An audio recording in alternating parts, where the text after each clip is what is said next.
Hello नमस्कार दोस्तों, आज ये वीडियो एक खास टॉपिक पर है। टॉपिक है कॉन्स्टिट्यूशन, संविधान, जिसकी चर्चा पूरे देश में होती है।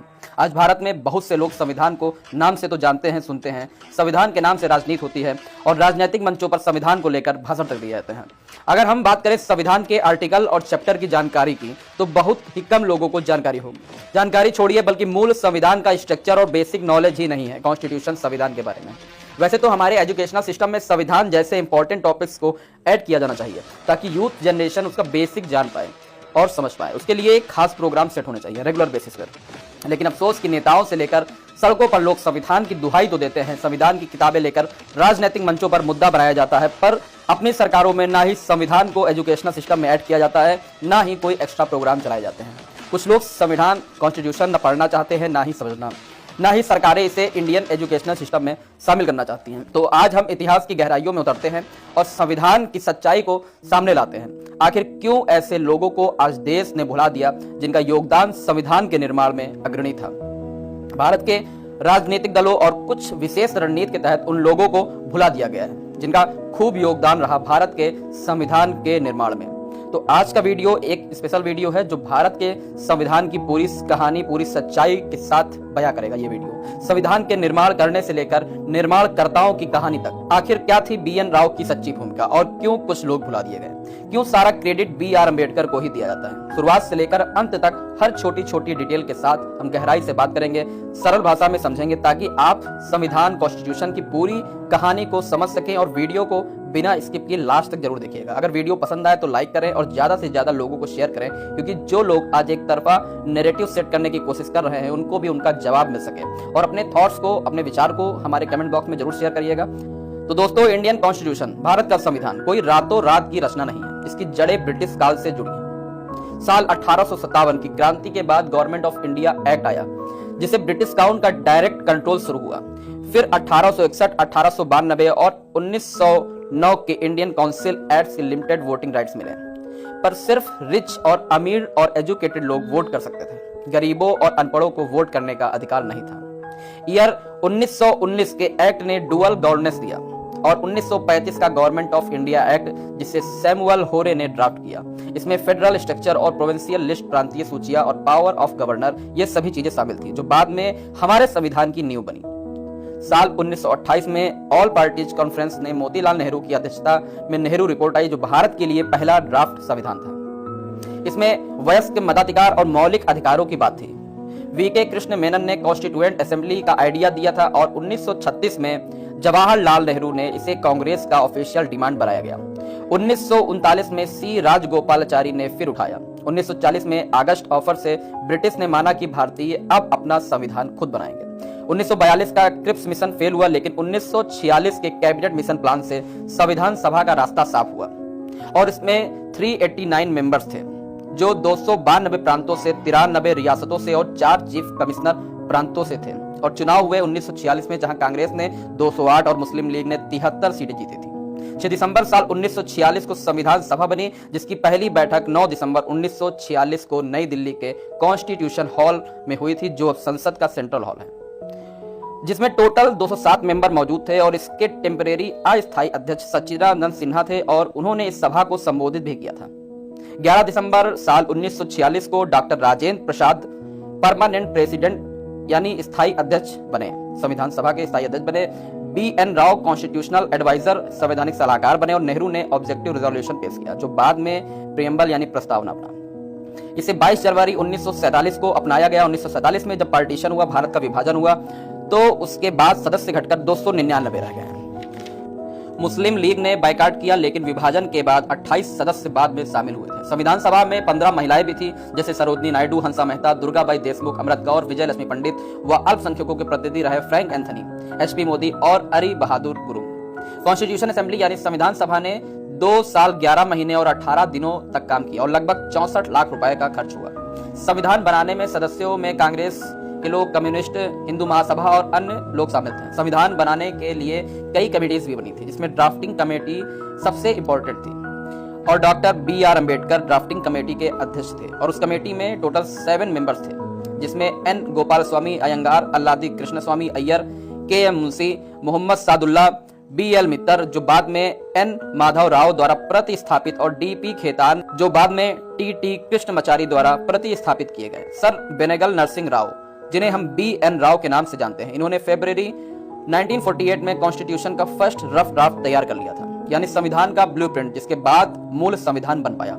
सर BN राव ने संविधान के लिए दुनिया भर के कॉन्स्टिट्यूशन से इंस्पायरेशन लिया, जिसमें यूके से उनका पार्लियामेंट्री सिस्टम, US से जुडिशली रिव्यू और फंडामेंटल राइट्स, आयरलैंड से डायरेक्टिव प्रिंसिपल्स और फ्रांस से लिबर्टी, इक्वलिटी, फ्रेटर्निटी। ओरिजिनल संविधान हैंड रिटन था, जिसे प्रेम बिहारी नारायण रायजादा ने लिखा था और इसे लगभग 6 महीने का समय लग गया था और नंदलाल बोस ने इसे डेकोरेट किया था।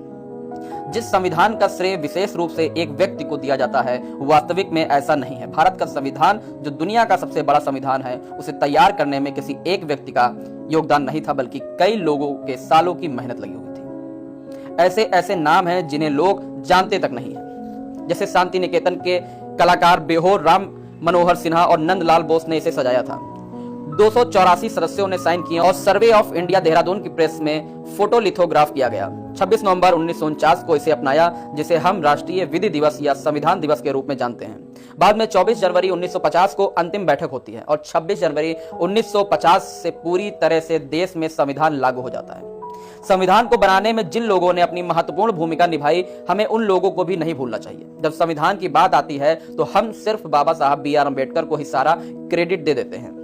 ये सही भी है कि BR अम्बेडकर का संविधान निर्माण में एक बहुत ही अतुलनीय योगदान रहा है, लेकिन ये भी सच है कि संविधान निर्माण में वो अकेले ही नहीं थे, बल्कि सैकड़ों लोगों का योगदान था। पर अन्य लोगों का योगदान नहीं भूलना चाहिए, जो लोग आज भुला दिए गए हैं। जिन जिन लोगों ने अपना योगदान दिया, पर आज न उन सभी को याद किया जाता है और न उनका नाम लिया जाता है, जो कि बहुत ही दुर्भाग्यपूर्ण है। तो शॉर्ट में इस वीडियो में हम आपको बताएंगे कि कौन कौन लोग थे जिन्होंने संविधान निर्माण में अपना अमूल्य योगदान दिया, और उनका नाम भी जानेंगे। अब बात करेंगे उन हीरोज की, उन नामों की जिन्होंने भारत देश के संविधान के निर्माण में अपनी महत्वपूर्ण भूमिका को निभाया, जिसमें आज के वर्तमान समय में सारा क्रेडिट BR अम्बेडकर को दिया जाता है, जिन्हें संविधान का मुख्य वास्तुकार भी कहा जाता है, और ये कुछ हद तक सही भी है। उन्होंने सोशल जस्टिस, SC/ST राइट्स और इक्वलिटी पर फोकस किया, लेकिन ये कलेक्टिव एफर्ट था सर BN राव का, जिन्होंने 60+ कॉन्स्टिट्यूशन को स्टडी करके पहला रफ ड्राफ्ट तैयार किया था और इस देश को दिया था, जिन्हें इस संविधान का टेक्निकल बैकबोन भी कहा जा सकता है। SN मुखर्जी ने लीगल लैंग्वेज दी थी, अल्लादी अय्यर ने जुडिशियल फ्रेमवर्क बनाया, नेहरू ने प्रियम्बल के लिए ऑब्जेक्टिव रिजोल्यूशन दिया और सरदार पटेल ने प्रिंसली स्टेट्स का इंटरोगेशन किया। हंसा मेहता ने जेंडर इक्वलिटी और मौलाना आजाद ने एजुकेशनल और सेकुलरिज्म पर काम किया। लेकिन सवाल ये है कि हम सिर्फ अम्बेडकर जी को ही क्यों सारा क्रेडिट देते हैं? क्यों सर BN राव और अन्य बाकी कंट्रीब्यूटर्स को भुला दिया गया? क्या ये एक सिलेक्टिव हिस्ट्री है, एक अलग माइंडसेट के साथ तैयार की गई है? जैसे BR अम्बेडकर जी का दलित मूवमेंट से कनेक्शन उन्हें सिंबॉलिक हीरोज बनाता है, बट BN राव जैसे ब्यूरोक्रेट्स का टेक्निकल काम हाईलाइट क्यों नहीं होता है? और ऐसे कई नाम हैं जिनका अमूल्य योगदान रहा है संविधान के निर्माण में, पर वो आज या तो भुला दिए गए हैं या तो उनका इतिहास के पन्नों से नाम गायब कर दिया गया। अब इन सभी के योगदानों को देखते हुए क्या BR अम्बेडकर साहब को मुख्य निर्माता कहना सही है, या BN राव का योगदान कम था, या अन्य सदस्यों का जिनका नाम तक आज लोग नहीं जानते हैं? डॉक्टर BR अम्बेडकर को भारत के संविधान का मुख्य वास्तुकार कहना सही हो सकता है। उनकी भूमिका सबसे केंद्रीय और निर्णायक भी हो सकती है। ड्राफ्टिंग कमेटी के अध्यक्ष के रूप में उन्होंने हर अनुच्छेद की बारीकी से जांच की, सामाजिक न्याय को मजबूत किया, लेकिन संविधान निर्माण एक सामूहिक रचना थी, ना कि एकल, और ना ही BN राव साहब का योगदान कम था, बल्कि उन्होंने तो प्रारंभिक ड्राफ्ट को तैयार किया था, जो एक ब्लूप्रिंट था। और ऐसे महान व्यक्तियों की चर्चा आज इस देश में नहीं होती है। अंबेडकर साहब ने राव के ड्राफ्ट को भारतीय समाज की जरूरतों से जोड़ा था। तुलना की जाए तो BN राव ने तकनीकी नींव रखी और अंबेडकर ने सामाजिक क्रांति की इमारत बनाई। अंबेडकर की दृष्टि व्यक्तिगत अनुभवों से आई, जबकि राव साहब की कानूनी और प्रशासनिक थी। पर भारत और भारत के लोगों से सवाल है, क्यों भारत ने BN राव साहब और अन्य लोगों को भुला दिया? क्या हमें गलत इतिहास बताया जा रहा है या इतिहास हमसे छुपाया जा रहा है? मेरी राय में आज भारत में डॉक्टर अंबेडकर साहब को संविधान का सारा श्रेय मिलता है, जो सही है। उनकी भूमिका सामाजिक न्याय की थी, जो संविधान को अनोखा भी बनाती है। लेकिन BN राव, SN मुखर्जी, अल्लादी अय्यर जैसे लोगों को भुला दिया गया। इस देश ने उन लोगों का नाम, आज बहुत से लोग हैं जिनको इन लोगों का नाम भी नहीं पता। शिक्षा और मीडिया और स्कूल की किताबों में अंबेडकर साहब का नाम हाईलाइट किया जाता है, पर BN राव का नाम कहीं गायब है। राजनीतिक पार्टियों से लेकर राजनीतिक मंचों तक भी अंबेडकर साहब को प्रचारित किया जाता है। पर जहां BN राव ने 3 साल की रिसर्च की और अंबेडकर ने बहस लीड किया इंडियन कॉन्स्टिट्यूशन की, जब बात आती है तो मीडिया, सोशल मीडिया और राजनीतिक मंचों पर सिर्फ एक ही नाम रहता है। मेरी राय से इतिहास चुनिंदा और अधूरा है। बाबा साहब BR अम्बेडकर को श्रेय सही है, लेकिन राव को भुलाना अन्याय होगा, अन्य लोगों को भुलाना अन्याय होगा, क्योंकि संविधान सामूहिक था। अम्बेडकर साहब ने खुद BN राव साहब की तारीफ की थी। हमें तो सभी को क्रेडिट देना चाहिए, पर यहाँ क्रेडिट देना तो दूर, लोग नाम तक नहीं जानते हैं। अगर उस नाम की चर्चा भी कर दो तो एक अलग सा युद्ध खड़ा हो जाता है इस देश में। पर जैसे जैसे ये बहस तेज हो रही है, सच्चाई भी सामने आ रही है। जो लोग BN राव साहब या अन्य संविधान निर्माण में रहे सदस्यों को नहीं जानते, उनके बारे में नहीं जानते, अब धीरे धीरे उन लोगों के बारे में जान रहे हैं और जानने की कोशिश भी कर रहे हैं। संविधान को जानने की कोशिश कर रहे हैं, जो कि एक बहुत ही अच्छी शुरुआत होगी। तो दोस्तों, भारत का संविधान दुनिया का सबसे लंबा लिखित संविधान है, जो विविधता में एकता का प्रतीक भी है। डॉक्टर अंबेडकर, BN राव, नेहरू, पटेल जैसे अन्य महानुभावों के योगदान से यह संभव हुआ है। ये कॉन्स्टिट्यूशन हमें समानता, न्याय और स्वतंत्रता का अधिकार भी देता है। सच्चा इतिहास सभी को जानना चाहिए, तो ज्यादा से ज्यादा इस वीडियो को शेयर करें, और ताकि लोग जान पाए कि आखिरकार संविधान में किन किन लोगों का योगदान रहा है। और क्या आप जानते थे इस डिटेल्स को? कमेंट में जरूर बताएं आपकी क्या राय है। Thank you so much. जय हिंद, जय संविधान।